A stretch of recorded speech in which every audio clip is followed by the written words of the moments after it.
Thanks for listening to Baxie's Musical Podcast. If you like what you hear today, be sure to like it, follow it, share it with everyone you know. You can also give it a big fat review. That would be even better. You can also follow the show on Instagram, TikTok, and Facebook for regular updates about upcoming guests.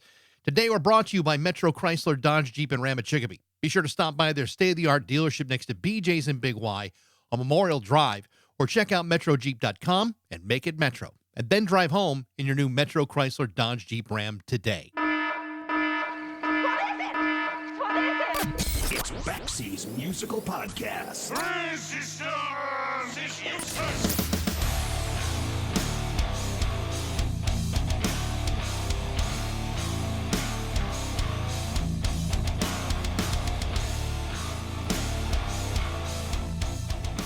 A little more than 5 years ago, I interviewed Professor Alfie Agnew, who happens to be the Department Chair of Mathematics and a member of the Gravitational Wave and Physics Astronomy Center at Cal State-Fullerton, which I should point out happens to be one of the largest in the country. Now, before you get your pants all up in a bundle and remind me that this is a music podcast, trust me, I'm going somewhere with this.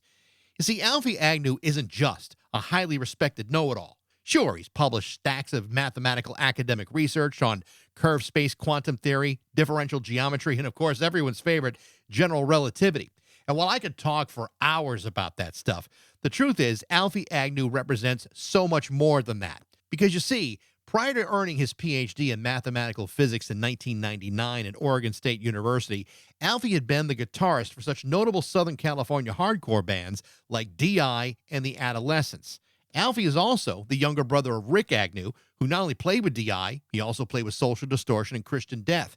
His brother Frank, who's been on this podcast, was also a one-time member of the Adolescents and Social Distortion, and also a member of 45 Grave and TSOL. In other words, the Agnews are like the hardcore version of the Osmonds or the Jackson 5. So how did I get to know Alfie Agnew? Well, in 2020, Alfie, along with his former DI bandmate Sean Elliott, released their third album as Professor and The Madman called Seance, which I said at the time was one of the happiest albums ever written about dead people. Now here's the part where I point out that alongside Alfie and Sean Elliott, the band also includes drummer Rat Scabies from The Damned. It also includes Damned bass player Paul Gray, who also played with Eddie and the Hot Rods along with UFO, even played with Johnny Thunders of the New York Dolls. Their latest album, Dreamworld, came out on August 7th. This time, the band is far less focused on dead people and far more focused on 60s pop and psychedelia. The end result is an album that is loaded with gigantic hooks, incredible musicianship, intelligent lyrics, and a load of fun. Best of all, none of it is going to show up on the study guide for your final exam. So this record is purely there for your own enjoyment. And while I would love to spend the next 45 minutes talking about string theory, black holes, and the mathematical implications of an ever-expanding universe, I think I'm going to spend most of my time talking about the new album and the documentary about he and his brothers that came out last year instead. Because as you know, I hate to show off. So as always, it's my pleasure to welcome back Alfie Agnew from Professor The Madman on Baxie's Musical Podcast.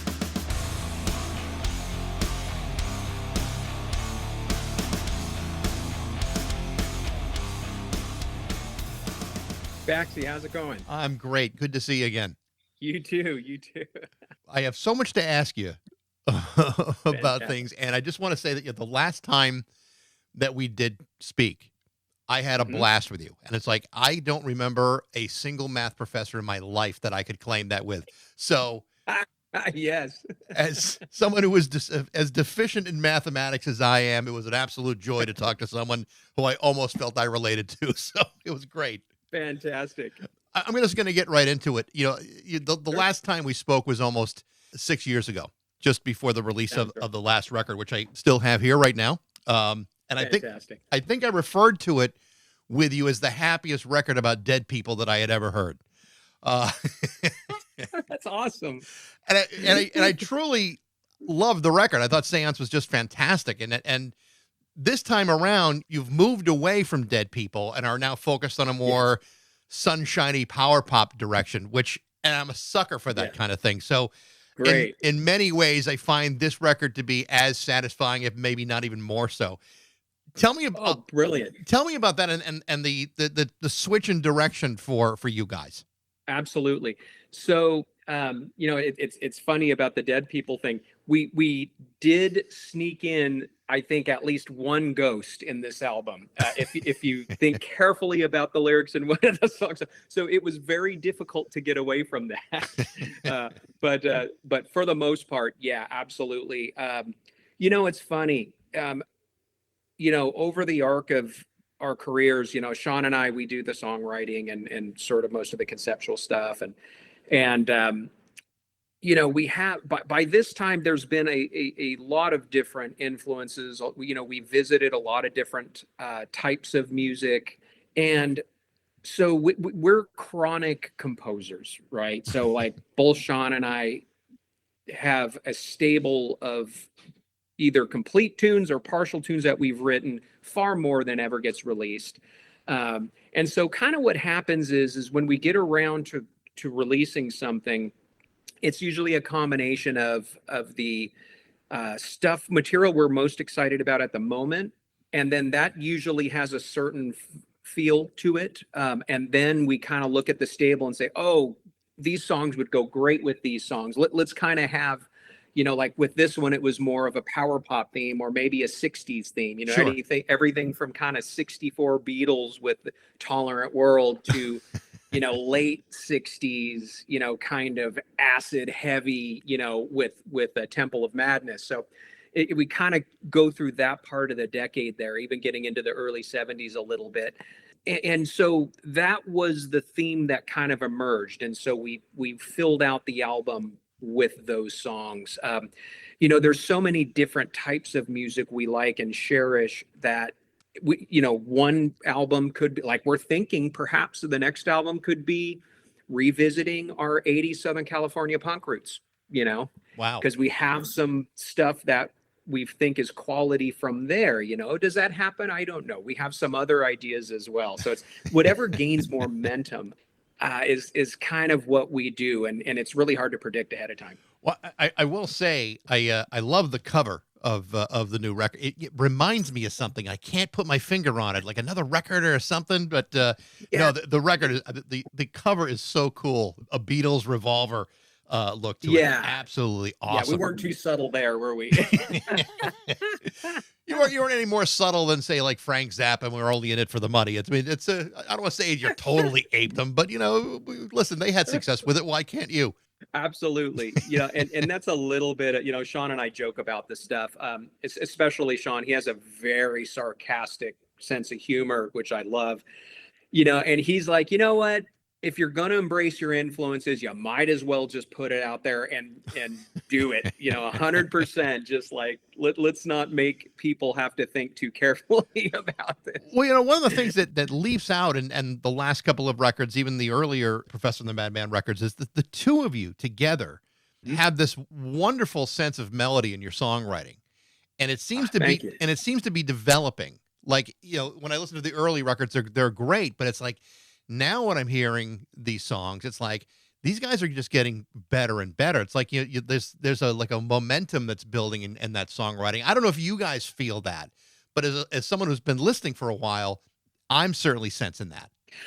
I think so, but it's always very difficult to assess your own progress, right? So I'm extremely glad to hear you say that, because you would either not say anything or perhaps you would say, well, you're kind of going downhill, but I think so.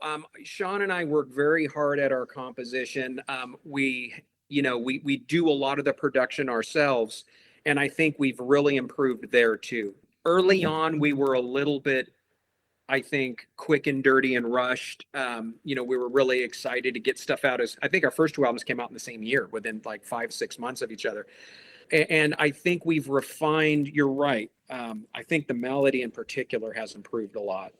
That has been a point that I've consciously worked on a lot. I love harmony a lot. I love chords but without a really good melody to tie it all together, a song could be not very memorable. I think I think you've hit it on the head. You really got a great head for music, obviously. Well, I mean, there's some great songs on this record, and ironically, most of them seem to be the ones that you sang. You have to take anything away from Sean, because his songs are great too. But I don't have Sean on this call, and I do have you. But the latest single, "Tolerant World," is fantastic. The light is awesome. Like I said, you guys have a great sense of melody, which I think people who maybe have followed your career, both of you, might not expect that out of you. Yeah, I mean, that's right. Over the course of time, as you guys are writing separately or even together, what was it at that point that you say, okay, now we're ready to start putting these songs together? Now it's time to start revisiting this again. It's been a 6-year break. What was it that said now's the time to start doing this again? We had the idea for this not too long after Seance was released. So 2020. So probably 2021. We were probably initially expecting to try to get it out by the end of 2021. However, I think both of us got a little bit pulled away into some of our other activities. I for example, became department head at the university in mathematics, and this was 2019, and that is a very absorbing position. When you're a professor, you have your time on and your time off, particularly when you're sort of later career. Your first 10 to 15 years, you are working 24/7 trying to get that tenure contract, right? And so I didn't do much in music at that point. But now, my research is more mature. It's more picking the fruit rather than growing the trees. And so that opens up other areas in your life and you can start to get some sort of balance. But I had gone, and so that was the context of the first few albums. But then I became department head, which is a 12-month a year, I didn't even take vacations because things were too crazy and I was learning the job. Very, very demanding. And then COVID hit. Universities were not ready for that. I mean, why would we be? And so overnight we had to, figure out how to do university remotely. So a very difficult time. And so as an administrator, and all the administrators were just working overtime trying to get us through that. So that had really kind of taken me out of the equation when COVID hit. So I personally wasn't leading the charge. Both Sean and I were doing the best he can. Sean owns a couple companies and he's very, very hard worker. He needs to sleep more, I think. But so we got pulled away into other things. But the songs, I think almost all the songs were written and pre-production was there. But we just got pulled away. So Paul had gotten back in The Damned, which we were ecstatic about, and eventually Rat as well. So that, and they have been extremely busy since then, touring like crazy. Now they're in the 50th anniversary year. And so they're really, really busy there. So there was just, all of us were pulled away doing different things. So we just didn't get the album out.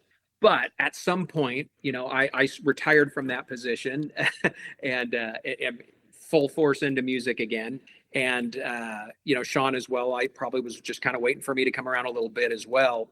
And we got this together and put it out. It would have been great to put it out earlier, I think, when we had more seance momentum, but you don't always have control of these things. So, yeah, I think, for example, The Light was a song I had written around 2015, actually. Really? Yeah, and I was really eager to get it out. But if you look at the albums that were cut, like our first few albums, it wouldn't really have fit that well on any of those records. Those records were a little more dark, gothy, or grungy, or heavy, and so The Light was a song I'm very fond of, but was just waiting for the right album to be put out. So that was an example of going back in this, I'd written Tolerant World was a more new song, and then I went, oh my gosh, you throw The Light with that and you get a really nice sort of power pop thing going. And then it just kind of ran from there. You have Songs in My Head, which is a little bit of a Lucy in the Sky or almost Broadway-ish, But that's a great track. I mean, to me, that's like this epic ballad that I didn't expect out of it. But the interplay between your two voices is so fantastic. Oh, thank you very much. Yeah. We're really proud of that. That was definitely going out of a limb compared to stuff we've released before. There is a bit of a context, just, feel free to stop me if I'm wandering too much, but you might be interested in this. So when you're asking me these questions, I'm like, yeah, on one hand, it might seem very odd that, boy, we come out with a really Beatley album, these Southern California punk guys, etc. But it's funny, if people were who were like on the inside wouldn't be surprised at all. And the reason why is, first of all, Sean and I both grew up massive Beatles fans. It's probably, they're up at the top. Not that there aren't, dozens and dozens of other really, really strong influences. But the Beatles, like in my family growing up, it was a musical family, and the Beatles were it. And so so when I was the little brother to Frank and Rikk Agnew, they were in the Adolescents, starting to reach, they were getting very popular. Even during that whole time, like me, Frank, and Steve Soto, and a little circle of friends, but certainly the three of us, like a regular weekend when there wasn't an Adolescents show to go to or to play, we would be, sitting over at Soto's house or at the Agnew family house with acoustics, singing along to the early Beatles album. Really? I don't know if you remember the early Beatles, Of course, yeah. the Capitol Records one with A Taste of Honey and Boys, and all those old, like, we were constantly writing music in that style or just playing it and singing it together, doing the Beatles harmonies, the three of us. Or renting a reel-to-reel film from the public library of, Shea Stadium concerts or something. So it was always there. We had bands, like quote bands, like not real bands, but fake bands where we wrote pop songs for it. And often they'd be exaggerated and over the top, because that's how we'd amuse ourselves on the weekend with a, 12-pack of beer or something. So we like, so that was a part of the fabric, even while we were at our punkest. Like, that's probably been more of a constant than the punks, to be honest. Right. Not that we aren't genuinely punk and all that. Sure. But, it's just a matter of at some point getting the courage to do it. It's really interesting to me because your arc here is really, it's unusual. And there are other people in punk that have gone on to like academic careers, whether it's, Sure. You could list them by the dozens practically, but you left that scene when you were 18 to go to college. And, at 18, you get your whole academic life ahead of you. You become a PhD. All these things happen. And in spite of the fact that you have an incredible musical background with your brothers and your family and all these friends that you had at that time, like you said, for a while you would step back from music. And it wasn't until about 2015, maybe even a little bit earlier, when Sean comes up to you and says, "Hey, I got this great idea." Yep. What was that conversation like for him to drag you out of academics temporarily and to get back into music? Yeah. So that tells you a lot about Sean's personality. I mean, he really is one of a kind.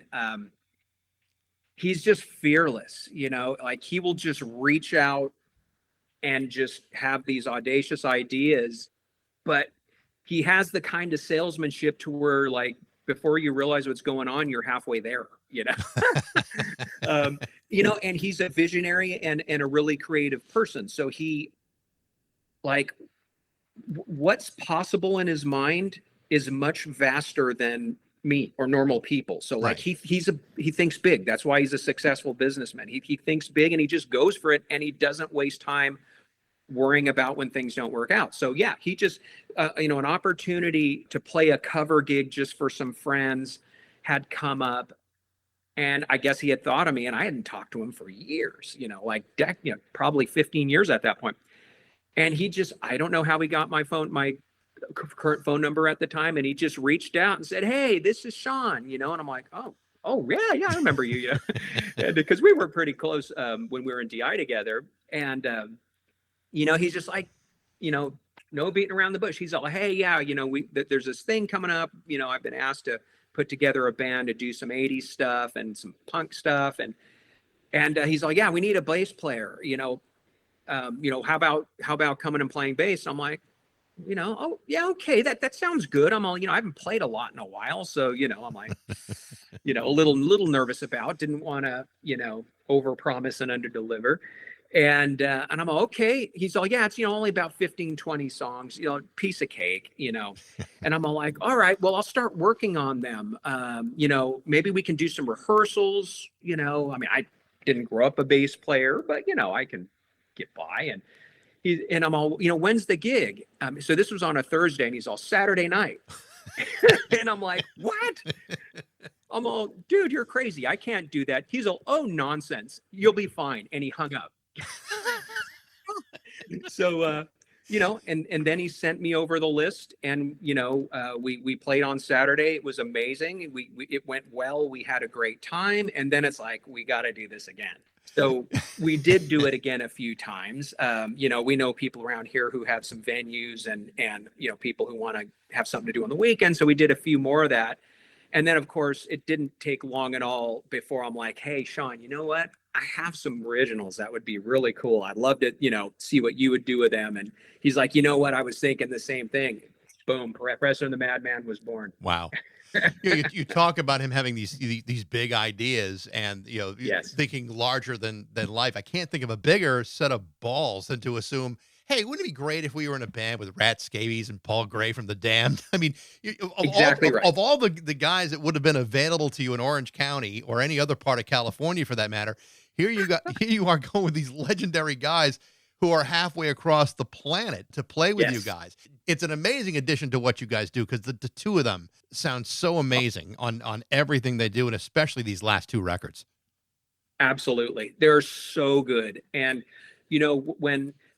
I've said this before, but both of those guys, they're obviously very good at their instrument, but there's so much more to musicianship. And there are a lot of people who are good at their instrument, but somehow don't add as much to a group that you would think they would.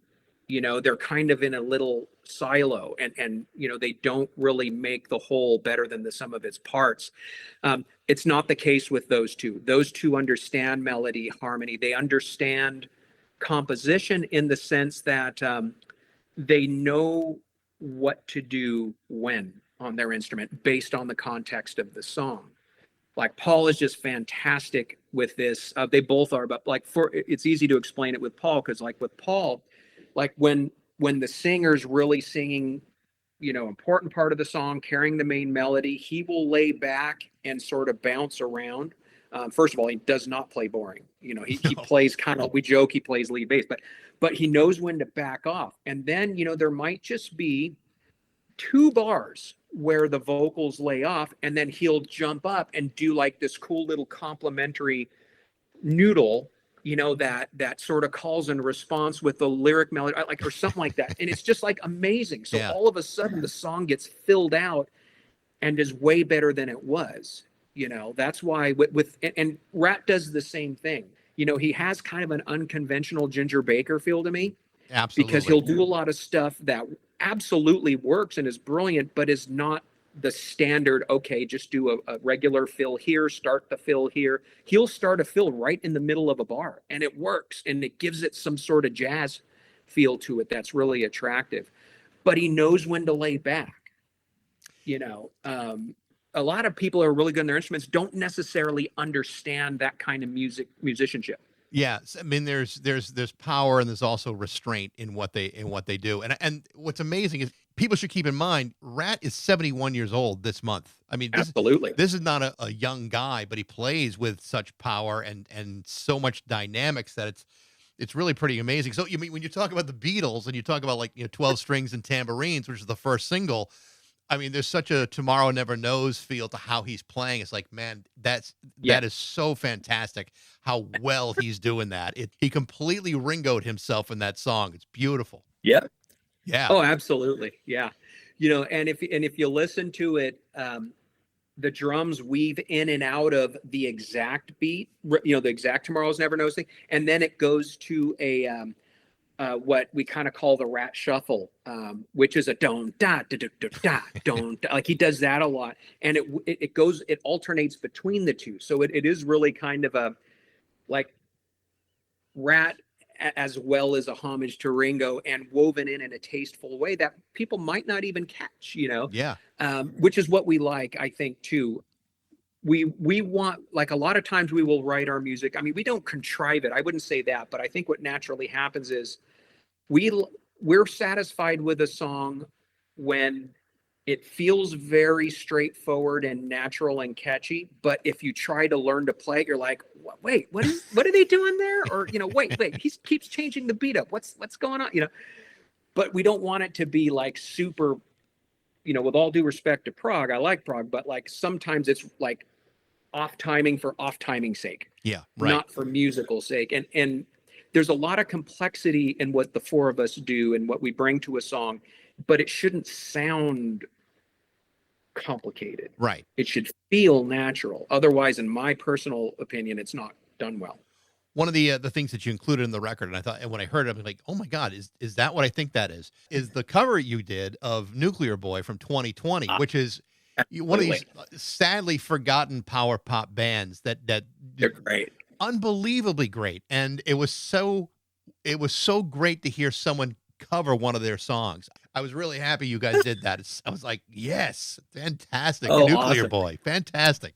Awesome. Yeah. And I'm glad you get it because, it's not an obvious sort of cover, like covering a Beatles song or covering, so as you probably know that, 2020 kind of came up in that sort of early new wave jangle pop revival in the early 80s, right. Late 70s, early 80s, probably like more well-known would be the Plimsolls and Million Miles Away, right? Yes. Things like that. But 2020 kind of flew under the radar, sadly for them. But they have some absolute gems, and Nuclear Boy was one of the songs. I mean, there's a number of songs I would have loved to cover. And Sean was big into 2020. He really kind of turned me on to them. But Nuclear Boy, like, a kind of a funny thing. Like I mentioned, Sean and I had done covers and stuff sometimes, like just for, for entertainment and something we've been told is like, no matter what song we do, it kind of sounds like Professor and the Madman. Like we always change the arrangements and play it in such a way that it always sounds like us to some degree. And Nuclear Boy was a song that really just was easy for the personnel to play. Yeah. Yet when we play it, it has you could feel those punk roots a little bit. Like it has more, it's a little heavier than what the original 2020 version. Sure. And so it just like certain songs just fit easy, like with what we do. And that's how we know, okay, that's a good cover to do. Because even if we love a song and would like to cover it, if we play it and it sort of doesn't become better in our hands, forget it or feel natural. Yeah, that's so with Nuclear Boy, it's like the first time we played it, it was almost mistakeless and just felt like something we would have written. It just felt natural. It really, I mean, it fits in the record perfectly.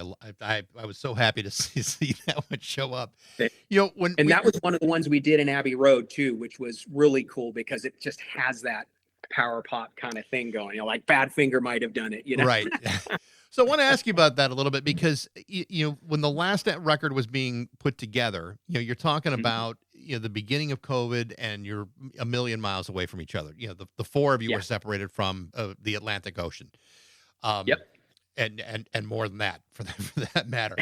But so you guys were really kind of early on into the whole file sharing thing. Back when people were trying to figure out how can we do this if we're all separated. Yes. Because of the pandemic and then, just distance and everything.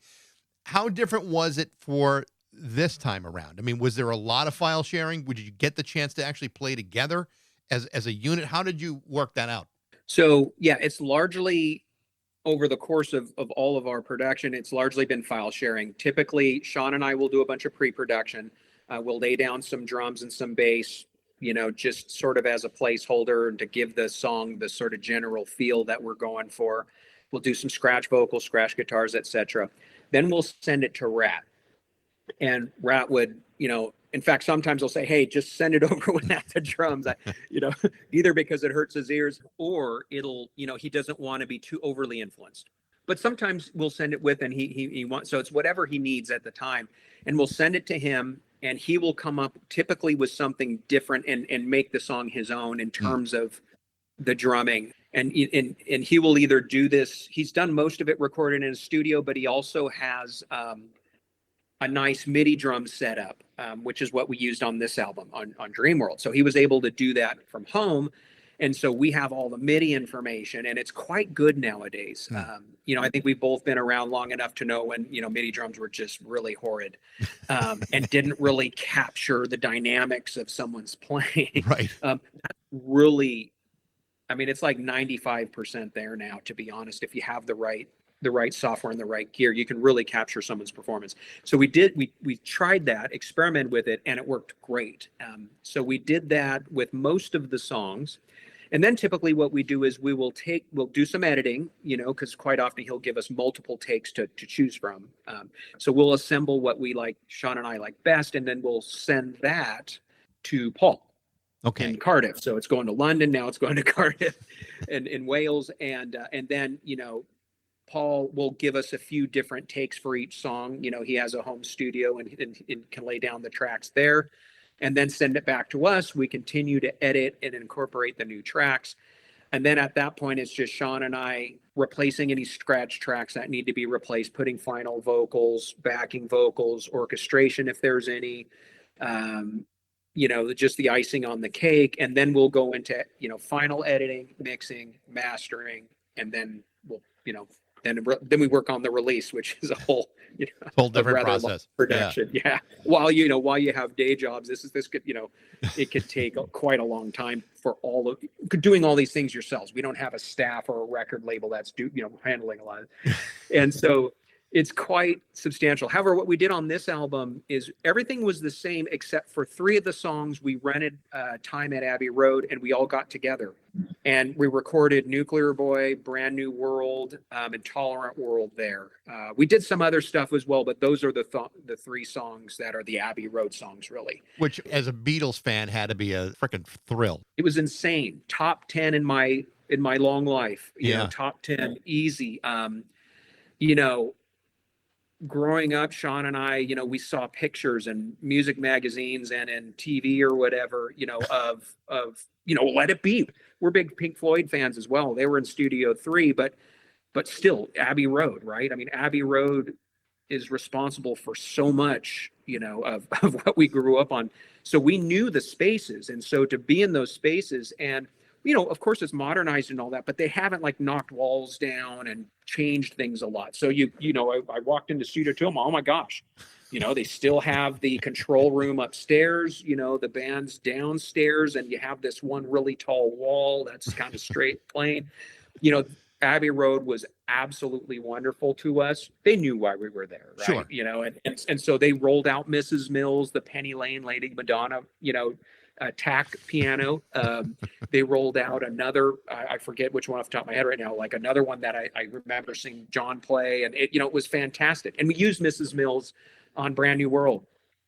You can kind of hear a little bit of a saloon piano on Brand New World. That's Mrs. Mills. That's crazy.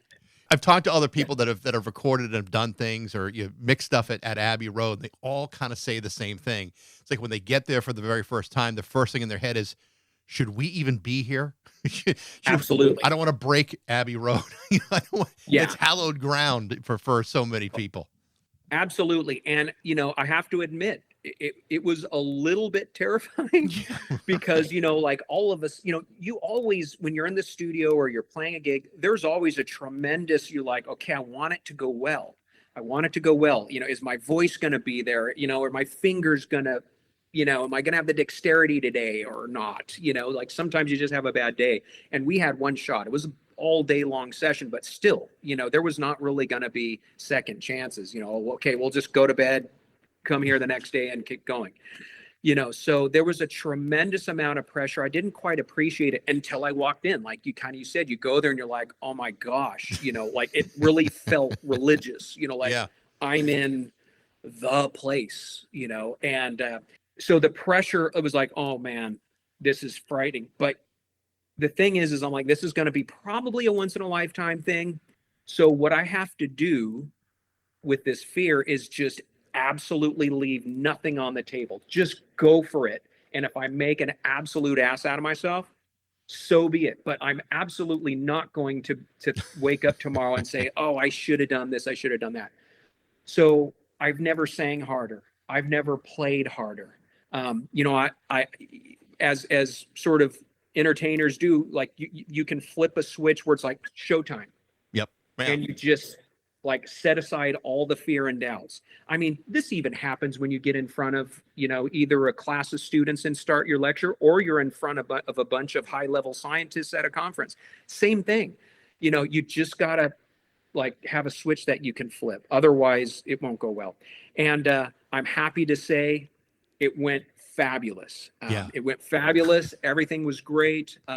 It really helped that the staff that we had working with us, Paul Pritchard was our lead engineer, was, great leadership, got the best out of us. We had a great time, heard lots of anecdotes. And yeah, it couldn't have gone better, honestly. That's awesome. Yeah. One of the things I wanted to ask you about, and I kind of stumbled across this, was last year a documentary was released about you and your brothers. Yes. Frank and Rikk, and Frank's been on the podcast before too. And the name of the film was called Agnew: The Story of a California Family. I wasn't able to see the documentary, but I got to see the trailer of it and read a little bit about what it was all about. And I mean, the idea of having a documentary done about yourself and your family. I mean, unless you're on Dateline and something terrible has happened in your family, it doesn't normally happen to most brothers. But the idea of getting that film underway, how did that even begin to focus on you and your brothers? Yeah, it was really unusual, and certainly not expected. And it was nothing that we sort of put in motion. Again, like I think the Agnews, we tend to be, well, this is going to sound a little bit odd, but we tend to be a little bit more reserved. Certainly Frank and I are not very self-promoting. We're not the big idea people like Sean is, right? Like that would have been an idea that would have occurred to Sean. Hey, you guys should do this. You guys should get a documentary. You got a great story there. People love you, whatever, but it's not something that we would do. We're a little bit more kind of British in our, in our manner.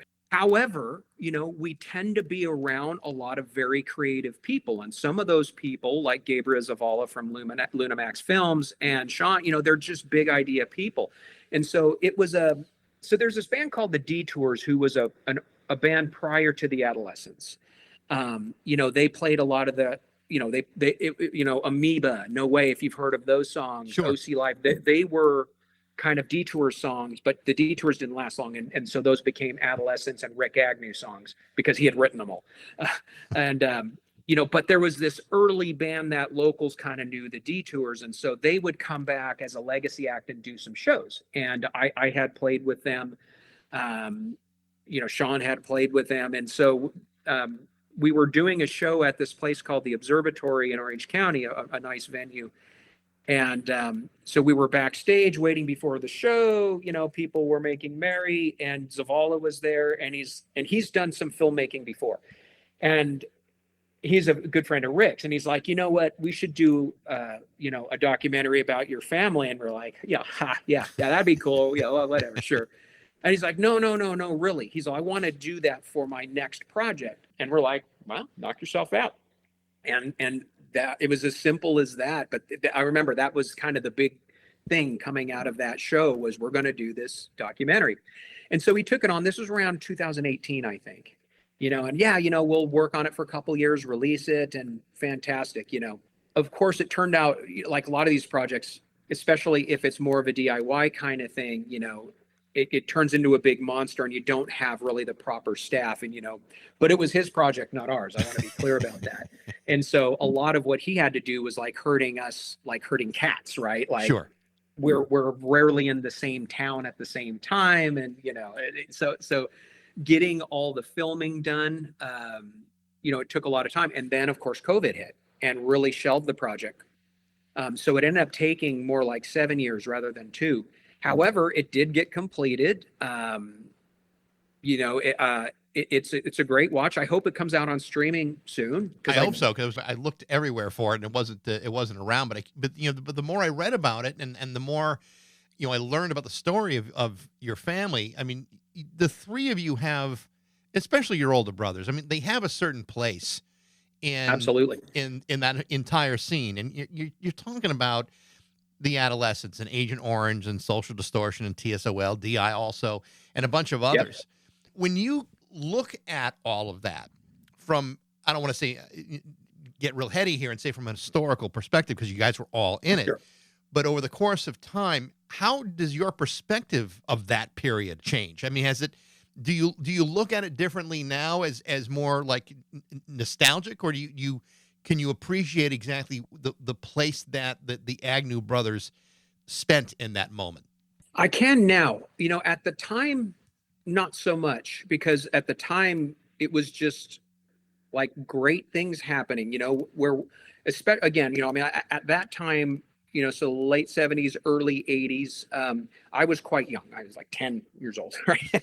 And so I was kind of like the little mascot running around. They'd sneak me in the back door of the over 18 clubs. And so I was a little bit more of an observer at that point in the early 80s when the Adolescents were a thing.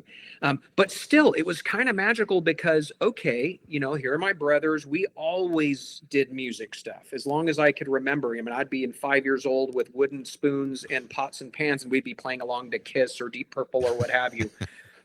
Rick would be on an old organ and Frank would be on a bass, so we were always doing music, and we were completely into bands, all the 60s music, 70s music. And then when some of the more artsy and punk stuff started coming over from London and New York, we were interested in that. So we were always doing music, and we always hoped and imagined we would be some sort of rock star or artist or whatever. But what was kind of weird is before we knew it, Frank and Rikk were in the Adolescents doing punk, and it was catching on like crazy. Yeah. And people seemed to like them better than, say, the 30 other punk bands that were out there. I mean, there were other punk bands that were really well known and admired at the time too. Black Flag, Circle Jerks in LA, so on. But the Adolescents was doing better than average. People really seemed to like them. And a similar thing happened when I started growing up, getting more to the mid 80s with DI. Like, it just, the feedback from the crowd was just over the top. And it was what we'd hoped for. So I guess for me, being a young person, it was just, I guess this is what happens. And this is wonderful that it's happening. But, I was too young to like wrap my head around it. But looking back, and also continuing to do music, with that sort of, period where I was stepped out to do other things, like, I think the music I'm doing with Professor The Madman is far superior to the stuff that was going on there. Sure. But so what but still it hasn't caught on the same way. And I don't expect it to, because what I do understand now, and this gets to answering the question, is there's a zeitgeist, there's a timing, and that has everything to do with whether things catch fire. It's like the idea of things going viral, it is not just merely a matter of quality. It's a matter of the quality, the right aesthetic, and the right timing. Like Bowie was a master of this, or I don't know if he had good timing or he just, everything he did became the timing. He might have been just another level. But I look back on that time and I realize it was more magical, and we were more fortunate than I had realized at the time. And so I'm super proud of that. And I just get warm, I get warm every time I think about it, and I just get, warm and fuzzy. And I think that's why it kind of made sense to do a documentary, because at first it kind of seems like, well, whoa, we're not Bowie, let's be clear. However, there was something magical about what we did and the timing and the Agnew story. There's something there that I think does warrant that project. And I think, everyone that's seen it that I've heard from didn't feel like it was, that's 2 hours I'm never getting back. Yeah. Well, I mean, I think it's important to look back at those kinds of things, because in some, you talk exactly, the zeitgeist aspect of it is absolutely true. And even though today you're talking about, algorithms kind of guiding everything, there's like an unspoken algorithm of the universe just working in just a certain way, where all these small bands that may never have gotten any kind of commercial notice or success still meant things to people across the country. I mean, that the Blue album from the Adolescents is still one of the best selling hardcore, quote unquote hardcore records of all time. Right. How that happened seems unfathomable, considering where it's coming from and who it's coming from. And I always thought that, there's obviously something in the atmosphere that allowed something like that to happen. I don't know how you feel, but there was something going on during that Absolutely. period that was very unusual. I think you've nailed it. I think that's, and that's something that's kind of out of our control. We can't control our timing when we're born, all these things. We kind of respond to the environment we find ourselves in, and if something magical happens, that's rare and special. Yeah, it's so as I get older, it kind of blows me away how little in control we are of things, of fate. Like I kind of understand why the Greeks talked about the fates and all these things nowadays, because it's like, you really have to be grateful for the good things that happen in your life, because as you get older, you realize you're responsible. I mean, not that you have no control over things or no influence, but you have a lot less than you imagine. And so, it makes it special. It makes life special. So as the youngest of the three brothers, and obviously, they had established things before you really start getting into it. Absolutely. Did you feel like there was any, pressure on you because of Frank and Rikk, or did you feel like you were coming into it, completely fresh and on your own? Probably a little bit of both. But I would say the pressure was a good kind of pressure. It could be a challenge at some time. I was very fortunate in that I had older brothers that really enjoyed having a younger brother. You see some families, or, when you're young and you see your friends and how they might be treated by their older brothers. And quite often it's like, scram, you're in the way, brat. That was not the case with me. And again, as I got older, I start to really appreciate my older brothers and how they weren't like that. Frank always sort of took me around and hung out. Like I said, so Steve Soto and Frank were like tight, super tight for a long time. And, but Frank always had me tag along. And so it was always kind of the three of us, but I kind of call it more like a mascot or something. Cause I was 5 years younger than those guys. And that's a lot, when they're 16 and you're 11. And so I was very accepted into those older person circles. And Rikk was the same way. He's 10 years older than me, but he would take me along to band practice. I would be 8, he would be 18 or something.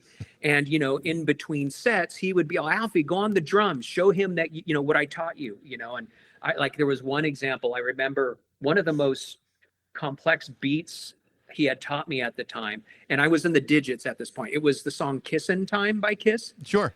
So it has kind of like a kind of like a very, non-straightforward beat. And I was able to, he had patiently taught me it. And, but of course, there were all these big older people in the room, and it would be kind of intimidating. And so and sometimes I would rise to the occasion, and sometimes I would crumble, and so there was some pressure that way. Right. But I think the important point there is Rikk had an extremely high amount of faith in my ability. And so when I'd kind of crumble, he'd be like, "Oh, Albie, what are you doing? You can do this." Like he always had high standards for me and Frank. And that was invaluable, because I especially as I gotten a little older, my confidence was always high. I always felt like, there's no room I can't walk into and be out of place. I don't have a problem playing alongside Rat and Paul, the rhythm section that I think is the best in all of punk, and the ones that I admired growing up. That it's insane, but I never feel out of place. Fortunately, those guys are actually great human beings and never made me feel like, oh, you're lucky to play with us. But I think it was all a good kind of pressure, if there was any pressure. Yeah. And again, just really good fortune to have, brothers who thought highly of me and had big hearts. You're very lucky that you didn't have a lifetime of like Dutch ovens or why you're hitting yourself. You didn't have that shit, which, consider yourself very lucky. Many of us did not have that, that luck. So I don't know how you for too much longer, but one of the things I want to ask about, because obviously after all of this, you're 18 and you wind up having this amazing academic career. Are you at the point in your life now where you're starting to think, okay, you know what, this math shit is really getting in the way of the band? Or are you, hey, you know what, this band is really getting in the way of the math? You know what? So my goal has always been to try to balance the two, because I can't really live well without both, to be honest. I just can't. And I had to give everything, and this goes beyond my ability to do music, but like, this impacts your relationships, your social life. I basically had to sacrifice all of that for about 20 years to my career. And it's not so much as a career. I don't think of my academic work as a career to make money and buy a house and have a picket fence. This is something that's more of akin to a religion to me, in a way. Not literally a religion, but like so I approached it more like a monk might approach it, rather than like someone who's trying to, as an economic thing. Yeah. If it was an economic thing, I would not have been, a professor at a public university. Well, I would have gone into bomb making or something, right? Something that would give me a lot of money. Well, I don't think you can go into mathematical physics halfway. I mean, you're either in it, either 100% or you're not in it at all. Absolutely. And when you in academia, the first half of your career is like, it's really front loaded with work and commitment, until you get your tenure, until you get your research program going, to where, with you don't have to quite cut off everything in order to produce, scientific research, in order to give quality instruction, do administration. You mature at some point, and then it's more of keeping the momentum rather than gaining the momentum. And so it was around 2012 to 2015 when I had gotten my production and my career in that sort of autopilot. And then I was able to reintroduce the music. And again, the timing, Sean reaching out. I had John Knight and John Calabro from DI reach out actually prior to that a little bit. And we did an album called Crash Skills 4 around 2013. So it just, again, I feel very fortunate, because just good timing, good luck. People showed up at the right time and got me involved in things. However, I'm actually in the early retirement program, which means I kind of half the year, I teach one semester, then I'm off the other semester. So to answer your question, the music has taken a much bigger role because I actually have the time, because I'm winding down the other part. I still do my research. I still work quite hard, and I'm still publishing papers and things like that. However, it's less center stage now. It's definitely more about the music, trying to sort of make up for the lost time a little bit, because I have so many ideas and so much production, and I have a lot of songs that are just sitting there waiting to be the next Pat M album. I wrote a ton of music for the documentary, because the idea was, well, we're doing a documentary on musicians, they should probably write some of the music. And I had written a lot of the music for that. Some of it's in the movie, some of it, maybe I'll release as Professor The Madman, or if that doesn't happen, I might just release it as something else. And I'm excited to see what people think about it. So I definitely am more in the music side right now, but I will always be doing some combination of the two. Alfie, this has been great, just like it was the last time. Met my expectations to do a second round with you. The record is great. I'm dying to see the documentary. It sounds really, really interesting, real fascinating. Fantastic. Thank you, Mike. I really appreciate that. It's always a pleasure to talk to you. It's been a blast. Best of luck with everything, Alfie, and congratulations on your upcoming retirement. Good for you. Thank you very much, Baxie. Have a great afternoon. Thank you so much. You too. Bye-bye. The name of the new album from Professor and the Madman is called Dreamworld. It came out last Friday, August 5th, and it is absolutely amazing. Thanks for listening. I hope you enjoyed it. If you did, you can reach me at bax@rock102.com. I'd love to hear what you think. Thanks to Metro Chrysler, Dodge, Jeep, and Ram at Chicopee for their support. But most of all, thanks to all of you for listening to Baxie's Musical Podcast.